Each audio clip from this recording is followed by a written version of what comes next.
with U.S. history and Vietnam and how it didn't really used to be an issue of people trusting the government. They didn't have any reason to question the leaders and why they shouldn't trust whatever they say. And then that kind of started a trend, which obviously one glance at Facebook can confirm that a lot of people don't feel like they can trust politicians or just the government as a system and stuff like that. So we can see clearly from that example that trust matters, and that one slip can really make a big difference and can affect people even after us. Can I interject something real quick? I just thought of it. I had highlighted down here where it said the cost of Vietnam was high, and not just in human lives. As the American people's trust in their leaders deteriorated, so did their willingness to follow them. Protests led to open rebellion into society-wide turmoil. And it reminds me of when you get to Jewel level and you're a part of a lot of Jewel groups, you see a lot of how other teams operate. And before you're a Jewel, you just kind of see what's the norm for our team. And sometimes I hear other Jewels saying things like, yeah, I have a level 1 who, you know, completely like refuses to let her team talk to me. And I have a level 1 that purposely tries to sabotage, you know, people on my team. Like, you just hear crazy stuff. And that's what that reminds me of. Like, at some point, there's like a lack of trust between those people, and it turns into like open rebellion and like hurting each other. And I can't imagine that on our team. I just can't even imagine it. But yeah, anyway. An unfortunate example. It's mind-blowing to me. Yeah. Soon after that section is the quote that he says people will tolerate honest mistakes if you violate their trust, but you'll find it's very difficult to regain their confidence. That's one reason why you need to treat trust as your most precious asset. You may fool your boss, but you can never fool your colleagues or subordinates. What do you guys think of that last phrase? I hadn't ever thought of it that way, of like, you can fool somebody who's above you, but the people who are not necessarily below but are among you kind of see right through it. Did anything come to mind for y'all with that? Or I mean, you're not usually around the boss very often, so there's a lot that you can kind of sneak by with, slide by with when it comes to the boss. But when you're around people constantly, they're going to see through anything, any facade you have. They're going to see right through it. Yeah. And I think of it like, occasionally I've had people say, I'm just having no success with this business. And I'll say, well, tell me about what you're saying when you reach out, or tell me about what you're saying when you start up a new customer. And everything they tell me sounds like, oh, they're so authentic. They say everything from the heart. This is all about that person. But the customer or the person's customers have that skeezy feeling of like, they're kind of just in this for them. Like, they pressured me to buy, they pressured me not to get a welcome pack and to get a triplex in my back office instead, because they were trying to rank up. You know, like, you can kind of fool your upline somewhat into thinking, well, she sounds like she's just, you know, got everyone's best interest at heart. But then, like, it's interesting how your customers or your team are going to be the ones that get that good or bad feeling about you, whether they trust you and they see you as someone willing to sacrifice for them, or if they feel like you're kind of like using them for your own gain. Mm-hmm. Yeah, I posted a video on our team page today about that. Something hit me. It was before even I read the chapters, which kind of was cool. But basically talking about how, like, I believe that your audience is so much smarter than you think they are. Like, they can sense your authenticity. Like, if you're just in it for a paycheck, or you're just in it for money, like, people can sense that. That's so good. Yeah, and so people are going to be able to sense if you're in it to genuinely help people, or if you're just in it to get get a paycheck. So, which I think and I think back of why I joined you, Carissa, is because you came across more authentic, that you weren't just about a salesy post that you had to do on your Facebook page. You genuinely acted like you wanted to help people, even though several people had reached out to me in the past wanting me to join their team. It was a huge turnoff to me if it was just about the business and it was something that was like basically copied and pasted and sent to me. And people can read that. Oh, I know. Got so many Jules who complain about I'm losing rank, or my team is suffering. And they asked last night on the Jules page, people who have been able to grow, because this has been a tough year with the back office. So they were like, if someone has been able to grow in the last year, can you comment why you think that is?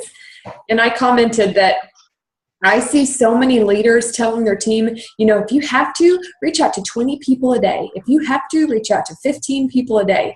Well, no one's talking about how to reach out better. Everyone's just talking about how to reach out more. And it always results in those copy-pasted, okay, I copied and pasted 20 people a message today. I did my job. And like you said, people can tell you sent them a copied and pasted message. And so you're working way harder, but not smarter. And so good. I wrote that in my book. So then he kind of goes on to talk about building trust, and the things that he identifies is if you consistently exemplify competence, connection, and character. And he even later breaks down character as like integrity, authenticity, and discipline, kind of like what we were saying.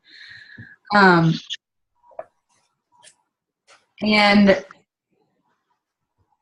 so then he he talks about competence, connection, and character, but then he also breaks down character into a little more about what that is. And later on when he asks, like, would you add anything to that list? Do you think that there's anything beyond those things that it takes to really build trust in a relationship? Or do you feel like that list is pretty complete? I think so many things can fall under character. Because if I were going to add something, it'd be like transparency. Which is I authentic. feel like that can fall under character. Yeah. But it's interesting too how it says people can forgive mistakes of your ability. They can forgive mistakes about you struggle with connecting, but they rarely forgive lapses in character. Mm-hmm. They'll give you time to learn relationship skills, and they'll give you time to, if they can see you're trying to grow in your abilities, then they have grace. But it's interesting how it's very, very, very difficult to make up for a lapse in character. Mm-hmm. It reminds me of what Andrea talked about last week, how Jesus was kind of the perfect example of a leader, how he has grace. I don't know. Yeah. Yeah, I thought about that in the respect chapter too. Mm-hmm. Yeah. Later on. Well, and just real quick before we move past the 3 C's, I highlighted under consistency, because this is so huge. You can't get too much done in life if you only work on the days when you feel good. Right. Yeah. That's true for everything. And the fact that it says too, like, your people can know what they can expect from you. Like, you're consistent, and that makes you dependable. Mm-hmm. And that's solid ground too. It's not just trust, but like they know what to expect from you every day. They know you're gonna be a source of positivity, not complaining, believing the best, focus on helping people change their lives. Like, they know that they can come to you and that's what they're going to get, rather than, well, some days I go to Brittany and she's super encouraging, and some days I go to her and she's a total mess. Never know what I'm going to get. Like, there's no solid ground there. Not at all true about Brittany. You know what I mean? Like, that's not at all solid ground. Mm-hmm. Yeah, and I was going to break those. He spends a lot more time on character, but I felt like connection was also kind of what we talked about last week with the law of addition, and the whole like listen, learn, and then lead thing. I feel like that is making connections with people. And in doing that, you build the trust, and then that's the solid ground that you can then lead from. But yeah, so the consistency, and then I mean, some of this stuff is so straightforward, but just when you see it in a sentence, it's helpful when he talks about potential, and he says that somebody has greater potential to achieve great dreams and have a positive impact if you're going to be honest, disciplined, and hardworking, as opposed to deceitful, impulsive, and lazy. And it's true when he gives the example of, like, it's not just about talent. That's why people can hate certain football players even if they're good at playing. If they're a jerk on the team and they aren't a team player and don't have that kind of character, then they're not a leader. They're just good and annoying. Yeah. And I also liked in the potential section when he said, if their character is strong, people trust them and they trust their ability to release their potential. So it's not even just when it's the leader's potential pulls out the potential in the followers. I thought that. Because here's an example. Like, Andrea, today you told me, okay, you're really stretching me, but I always try to do these challenges you throw out. Well, someone is not going to trust a leader not to steer them wrong. You know what I mean? Like how that's an example of this. Someone saying, like, you know, I trust you as a leader, so I'm going to do what you tell me, even though I'm terrified to do it. And that allows them to, that makes a lot of sense. Exactly.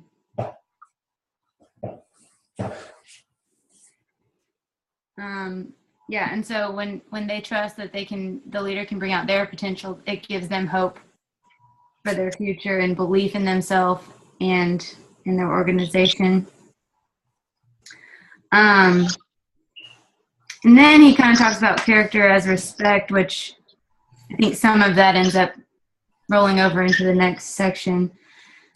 But just saying, like, you know, there are some basic ways to earn respect. If you're going to make sound decisions, admit when you make a mistake and put what's best for others and your company before what's best for you, like, that's going to earn respect. And then the quote that Brittany just posted on Facebook too is a really powerful one. I missed it. What is it? The only thing that walks back from the tomb with the mourners and refuses to be buried is the character of a man. This is true. What a man is survives him. It can never be buried. In other words, his respect lives beyond him. Mm-hmm. I remember when I first read this book, I posted that one too. Yeah. I liked that one a lot. And I also underlined, just talking about trust. You don't build trust by talking about it. You build it by achieving results, always with integrity and in a manner that shows real personal regard for the people with whom you work. Which we've been talking kind of about that anyway. And then the vulnerability, which you also just talked about. I liked that little box that you also just read. Those were things that all kind of stood out to me too. Yeah. Ooh, I really like too, they talk about the Army general who fought out in the front line with his men.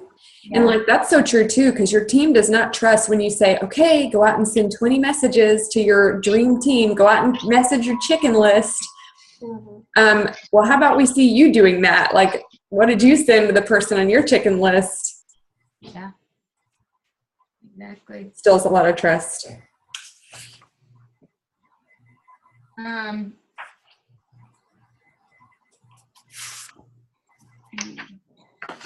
feel like, okay, never mind. So then at the end, he kind of, should we kind of wrap up this one, or how much time do you think it's been? Do about 2 or 3 more minutes on this one, and then we can keep going. Okay. So I don't know if y'all's book is the same. Chris and I are using the one that's like kind of a workbook. So he divides like learn and apply and take action, like things like that. Like what? Okay. So I obviously like the apply section because it's, you know, practical and giving examples of how to implement what you've read. And And so he said there are ways that you can tell how much people trust you with if it's your followers, you can tell if they trust you by how open they are with you. And that means like when they're willing to tell you the good stuff or the positive stuff, as well as when they're willing to tell you some of the harder or more negative things about how they're doing or what they're feeling or thinking. And then it says, how do you know your leaders trust you? By how much responsibility they give you. And so we kind of have these checks and balances of above and, beside.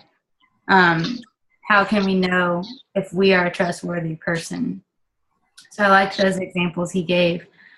And then he also said, he took the next point to say, most high achievers spend time developing professional skills, but not character skills.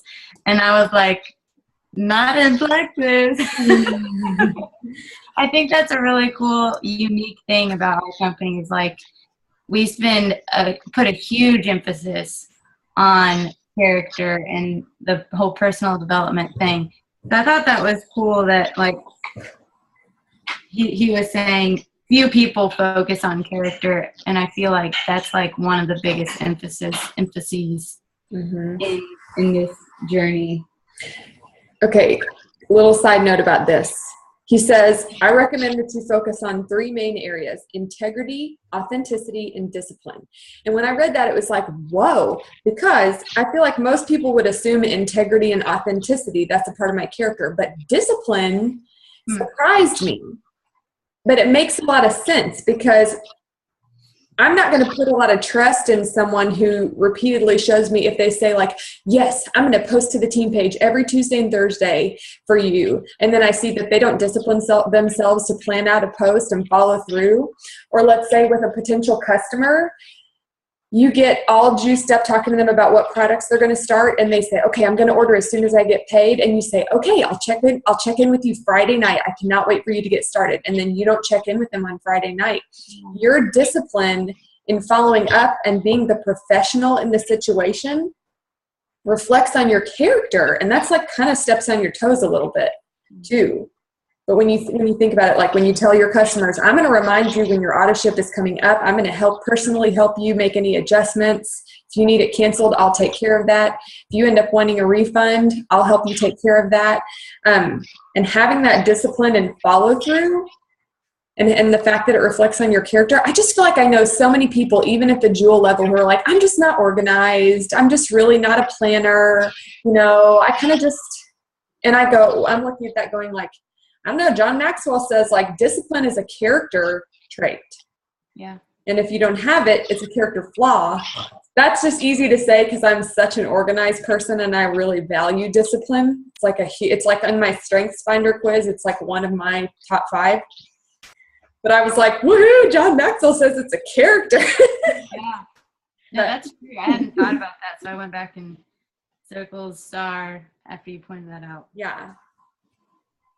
And then the last thing I would just say is that, we are going to break trust at times. And obviously our goal is to avoid that whenever possible. But, if it happens, it's not just something to walk away from and be like, oh, whoops, shouldn't have done that. You can work to make it right. So apologizing and having the humility to do that.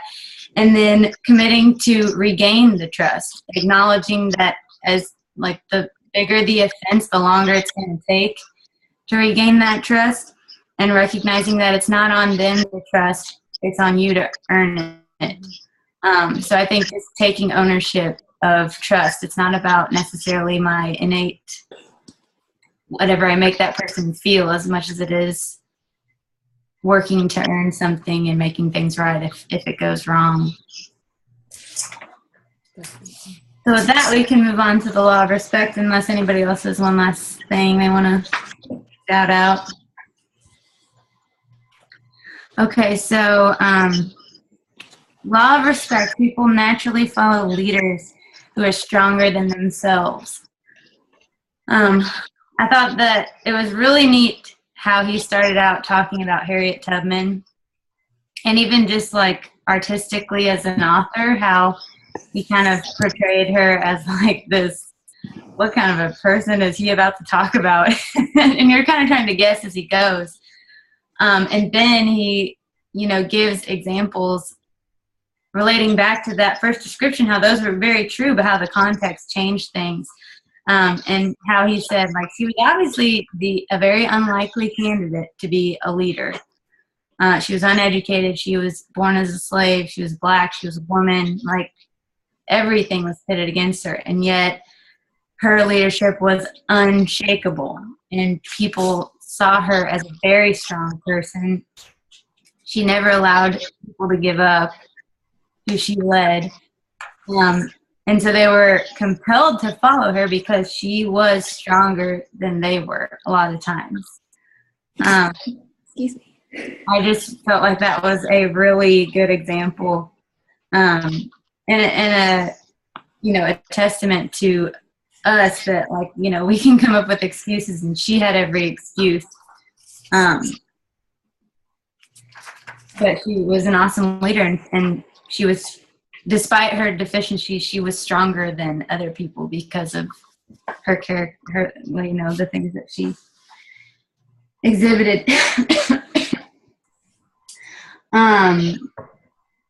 So this kind of reminded me, and he relates to it actually, that talks about the law of the lid. Because I mean, if you say, rarely are you going to follow a leader who is lower on the leader scale than you. Like if you're an 8 on the leadership scale, you're going to look to follow a 9 or a 10. You're not necessarily going to, unless you have some other reason, you're not going to follow somebody who's a lower level. And it's because we are attracted to people who we see are better leaders than us or who are stronger than us. So I didn't necessarily want to say anything specifically about those graphics that he gave as an example. Did anybody feel moved by those, that they wanted to spend time on that? No, but back on the first page, I highlighted something. Okay. Just in that initial introduction where he says, leaders have respect because they prove their abilities. So it's not about position, and it's not about, it's that they have proved their abilities.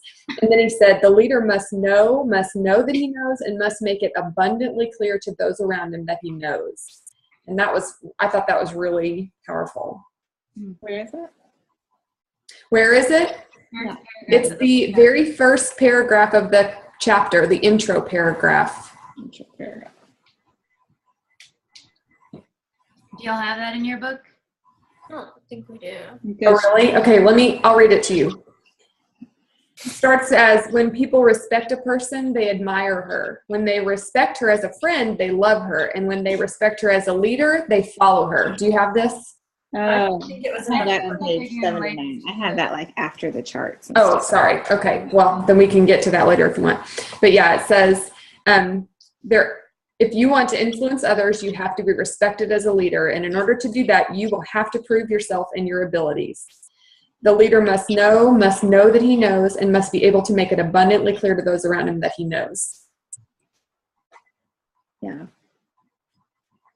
I had written that down, but I didn't say it. The proving yourself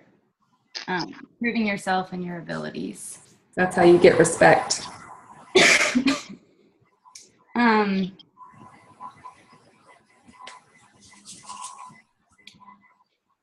So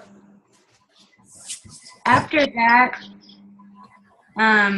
he kind of breaks down into how you can gain respect, and it gives basically 6 or 7 examples of what plays into gaining respect from people. So he starts off by talking about, natural leadership ability, and how innately, leaders are not created equal necessarily. But as we learned in the law of process and what was the other one? The law of the lid. You can become a leader. You can become more than you were in the past to be able to lead and have followers. And so he says, people want to follow and be around you, listen to you. They're excited by your vision. When you develop into it, the leader you want to be. But you need the other qualities too, what we're about to go over. You can't just rely on the talent alone. Like, obviously, when people are drawn to you in those ways, that is something that you'll naturally have that respect. But it takes a little more than that. So then he goes on to talk about how in order to gain respect, you have to respect others. And how that's kind of where the other comment comes in that you said, Carissa, of when people respect you, they admire you, and or respect you as a person, they admire you. When they respect you as a friend, they love you. And when they respect you as a leader, they follow you. And I think it kind of goes back to similar, like what we said about you follow a leader who's stronger than you.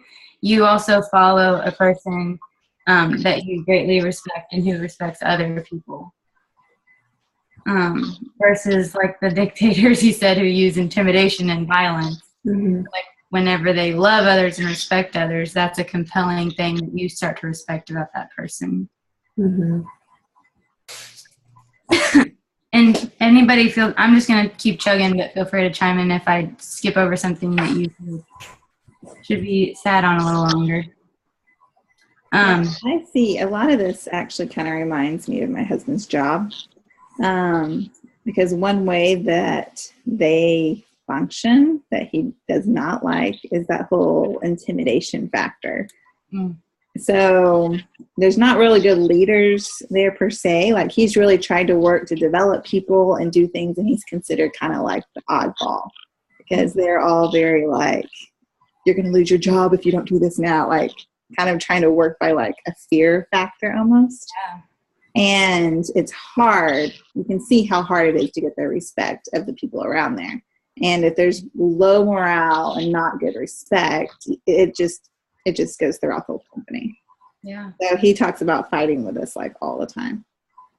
So it's And kind it of doesn't create bad. that Yeah. loyalty.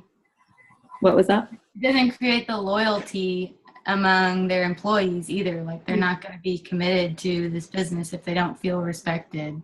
Yeah. Well, and another thing that is a huge part of it is there's a union, and so therefore they're just kind of like, hey, I'll make as much as the person next to me, whether I work or don't work, and they can't fire me. So Yeah. that doesn't really help either. Yeah.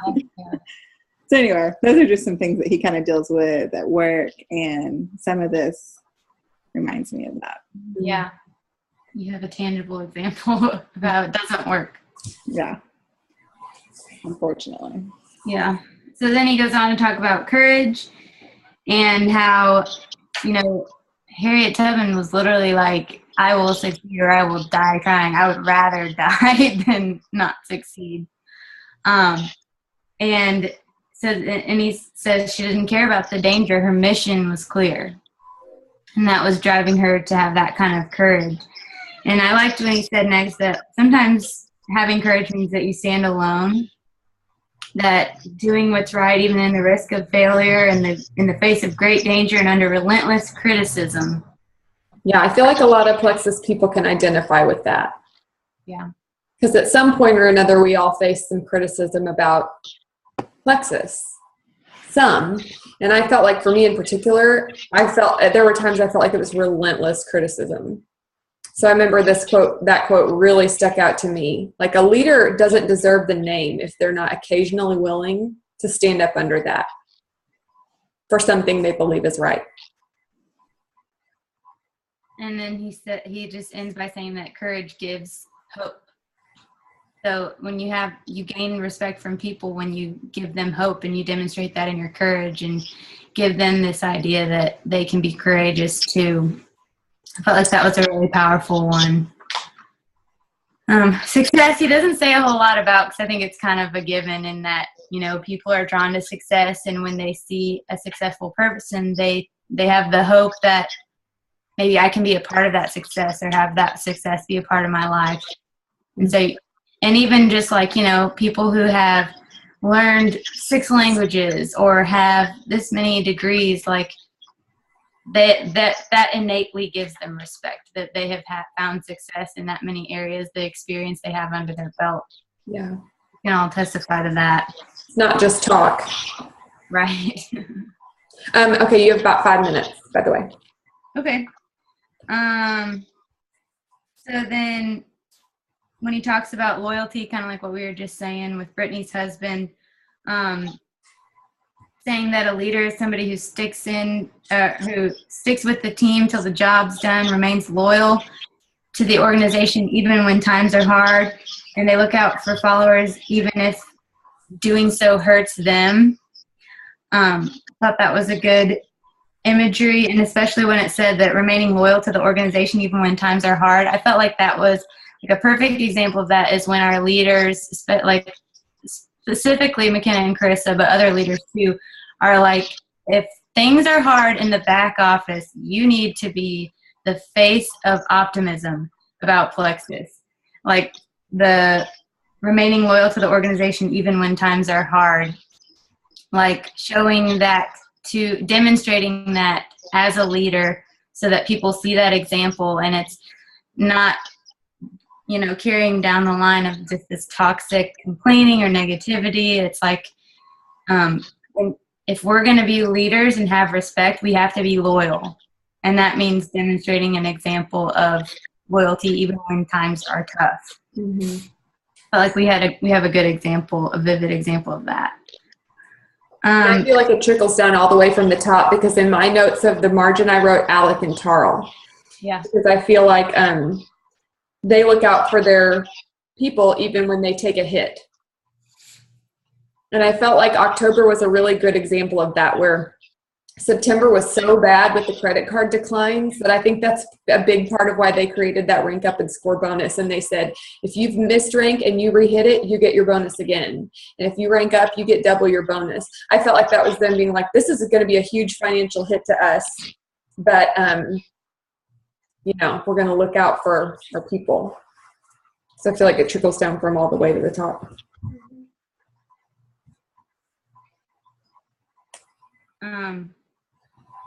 One of the last points he made that I really liked was when he talked about, to me, success is having the respect of the people who are closest to me, who know me best, and who are around me most often. If I have their respect, I am a success, and my leadership is thus effective. I felt like that was so true. It's like literally kind of like what we were saying about, you can fool your boss, but you can't fool your coworkers and followers. It's like the people who know me best respect me the most. I felt like that was a really good goal to have, just as leaders and as people. Like the ones who know me best have the most reason to respect me. Yeah, and it helps you not worry so much about the people who don't know you and what things they might say. Mm-hmm. I think. Mm-hmm. In my video that I posted on the team page, again, kind of going back to authenticity, I was talking about how I feel like people are drawn to certain people, obviously. And so, like, a girl who I went to college with messaged me, is friends with a lot of people from Harding who sell Plexus. But she messaged me because she trusted me. And I feel like that's so true with so many people. Like, I am kind of preaching that to our team right now. Like, you want to be that safe place where people can come to you, where they know you're not going to just pressure them into something, that they're not just in it to, again, get a paycheck, that you really, truly, like, want to help. If it's not for them, it's not for them, but you're there for information. But the fact that people are going to come to you and trust you, and Andrea, even, didn't you say that someone had reached out to you, or you knew someone else? Okay. But Andrea reached out to me because she felt like she trusted me more. So I just feel like it's so important to kind of preach that to your team, to be that safe place. It's not about a paycheck. It's about being open and willing to talk to someone without pressuring them into a team or a product. Yeah, and you're so right. People can sniff it out, like you said earlier. Mm-hmm. when it's. Okay, well, we're at less than a minute. So Mal, do you have anything else real quick? No, that was kind of the last thought. I felt like that was a really good overview to walk away with. Yeah. Very good chapters. All right. Well, good night, everybody. Good night.